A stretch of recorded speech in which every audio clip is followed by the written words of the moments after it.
Hola, buenas noches. ¿Cómo están?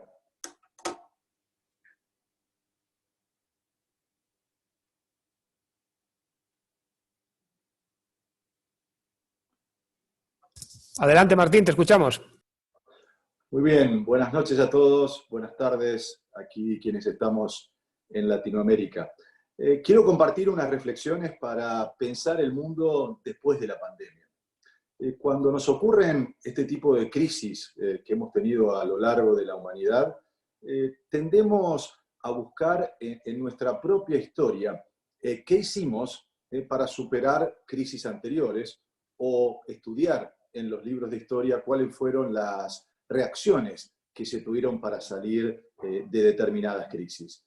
En principio, quizás nuestra mente nos lleva al 2009, donde todos tuvimos alguna participación.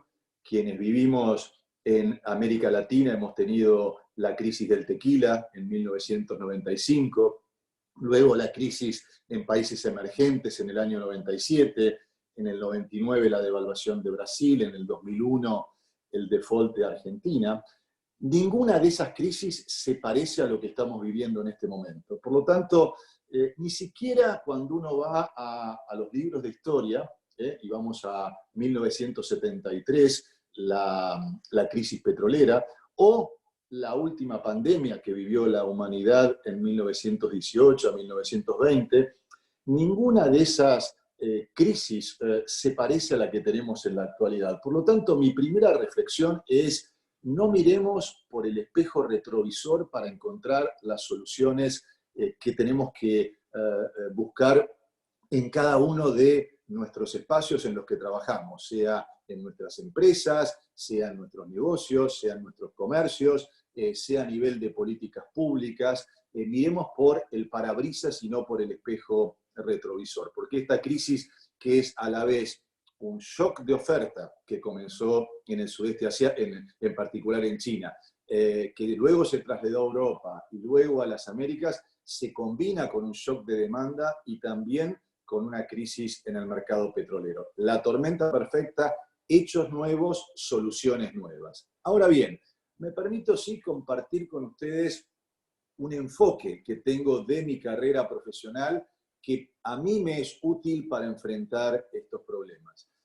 Y tiene que ver con una experiencia personal como banquero central, y si bien es cierto que, como les dije, esto no tiene nada que ver con lo que ocurrió en 2009, porque ahí teníamos una crisis bancaria, pero sí una reunión que tuvimos entre 20 banqueros centrales en marzo del 2009, liderado por la conducción intelectual en ese momento del presidente de la Reserva Federal de los Estados Unidos, me estoy refiriendo a Ben Bernanke.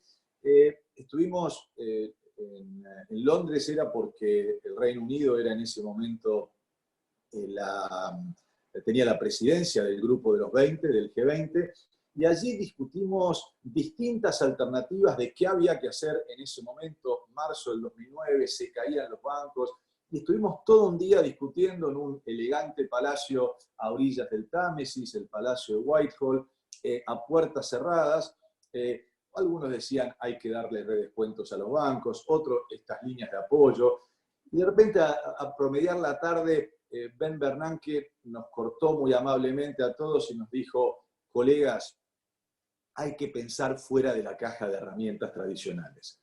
No busquemos en las herramientas que utilizamos en el pasado, las herramientas que podamos utilizar en este momento. Y este concepto me parece central hoy para compartir con ustedes. Busquemos fuera de la caja de herramientas, tanto en nuestros negocios como también en términos de políticas públicas, para enfrentar esta crisis y también para mirar el mundo post-pandemia.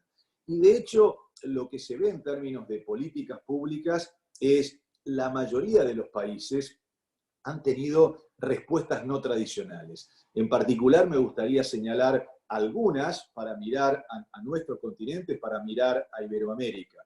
Lo que hemos visto de la Reserva Federal, pero también la coordinación que hay entre la política monetaria de no llegar solamente a los bancos, sino que aquí se ha hecho un paso adicional, porque aquí hay que poner dinero en las empresas, y en las familias para poder sostener la demanda de nuestra sociedad mientras estamos en este confinamiento, que es la única manera de poder enfrentar esta crisis sanitaria. Entonces, se han puesto instrumentos que no lo hemos visto nunca. Por ejemplo, el Banco Central de los Estados Unidos comprando bonos o títulos de empresas privadas, aún de empresas que tienen mal grado de calificación crediticia, es decir, llegando a comprar absolutamente todo lo que está allí para darle crédito a la economía. Hoy, cuando iniciaba mi día de trabajo,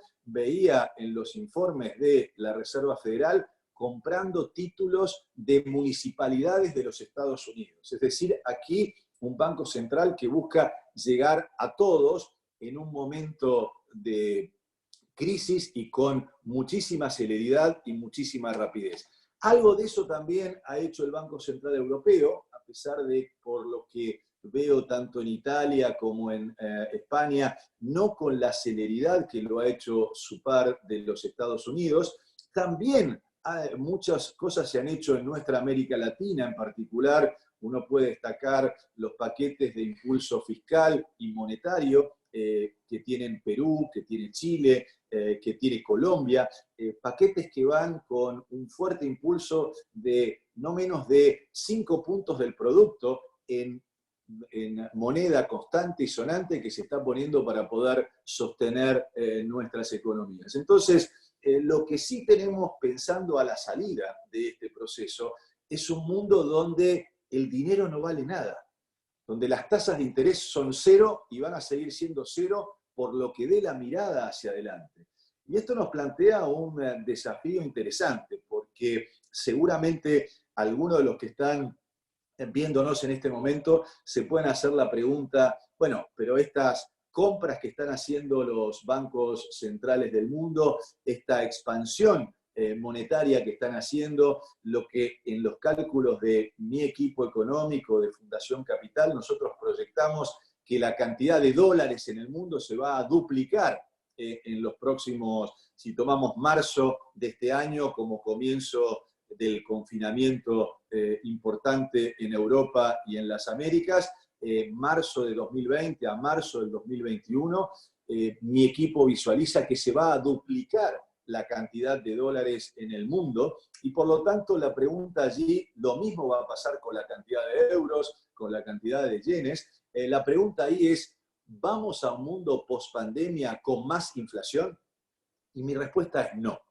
¿Y por qué es no? El hecho que haya mayor cantidad de dinero con una menor cantidad de producción puede impulsar la tasa de inflación. Mi respuesta es no, porque así como aumenta la oferta de dólares, de euros y de yenes, también aumenta la demanda. Uno se pregunta en qué va a invertir los bancos centrales, en qué van a invertir los fondos de inversión que hay en el mundo. No hay una moneda de reemplazo que pueda precisamente desplazar a las monedas llamadas de reserva en el mundo. La única moneda de reemplazo que pudiera mostrarnos algún atisbo de poder desplazar a la moneda norteamericana es la moneda china.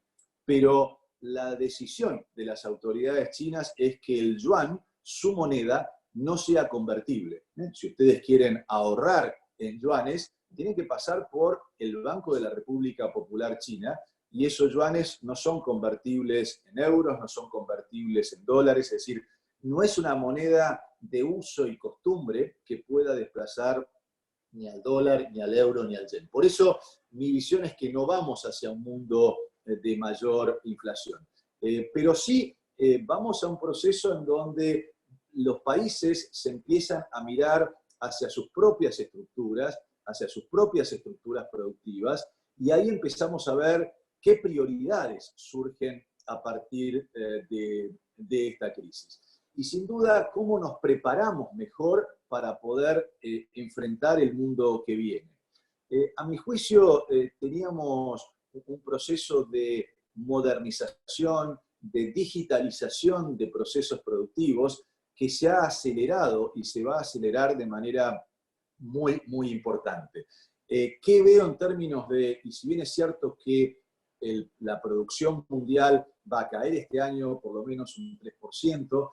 Me gusta mirar hacia adelante, hacia el 2021, como un año de recuperación. Un año de recuperación donde el primer fenómeno es que va a haber muchísima liquidez, que va a haber muchos dólares, muchos euros, muchos yenes, buscando dónde y cómo invertir. Y allí aquellos países que se hayan mejor preparado para salir de la emergencia, que hayan focalizado su ayuda en llegar a las familias, en llegar a las empresas, en llegar a que todos los estados y los municipios puedan seguir demandando bienes y servicios aún en esta pandemia, es clave. Por eso también, para medir la eficiencia de las políticas, les recomiendo 3 pasos fundamentales que también los saco de mi experiencia como hacedor de políticas públicas.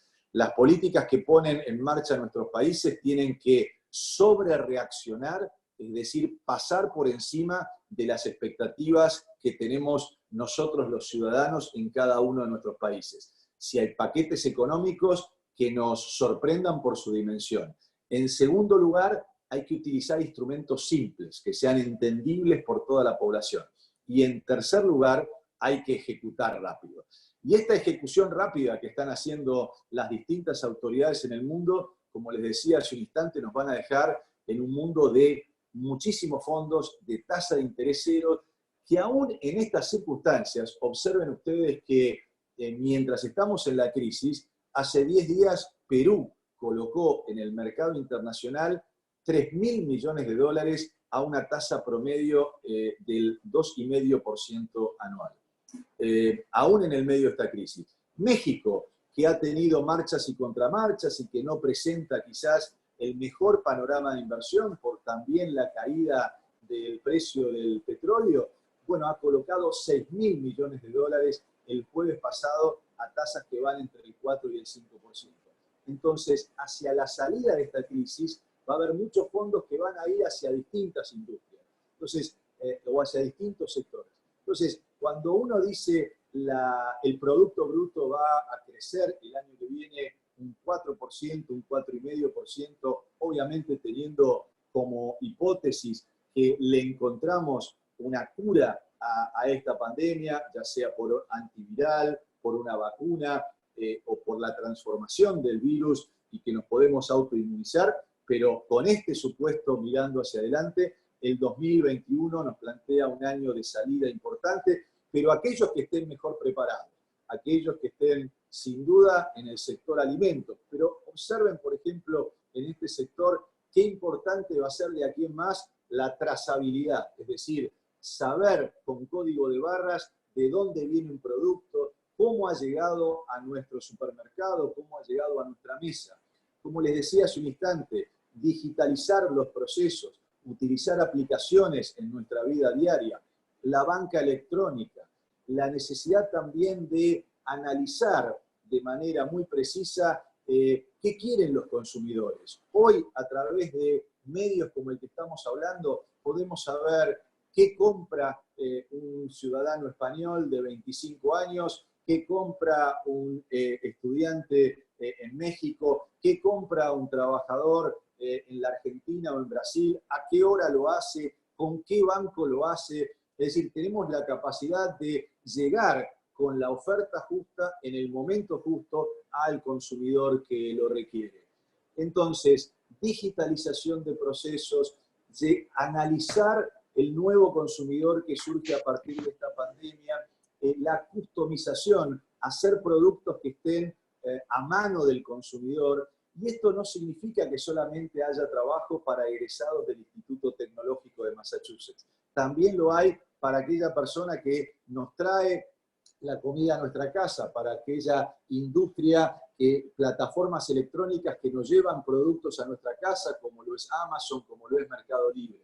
En fin, en síntesis, viene un mundo diferente, pero algunas cosas van a ser mejor y de la manera en que nosotros estemos preparados para entender estas megatendencias globales y también cómo afectan a nuestro negocio, podemos hacer que esa sea una salida más venturosa para nosotros y para nuestras familias. Era la idea dejarle algunas reflexiones útiles en este momento de crisis, en este momento de repensar nuestros negocios, de repensar nuestras políticas públicas. Vamos a salir en la medida en que cada uno piense mejor y utilice mejor estos nuevos instrumentos, nos va a ir mejor. Muchísimas gracias.